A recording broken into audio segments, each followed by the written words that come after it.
1 minute hobby hacks.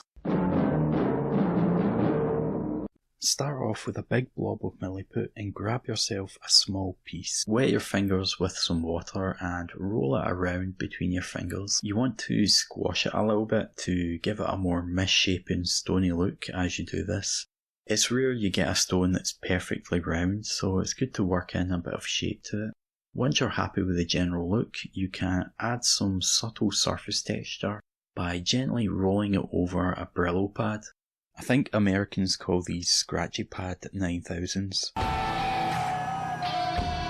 So that the texture isn't too over the top, take a bit more water and briefly roll it between your fingers, then set it aside. Try and make a bunch of different shapes and sizes so that you get a fairly large selection of stones and boulders. Once they've cured, use a knife to free them from the surface, then just put them in a little bag to save them for future use.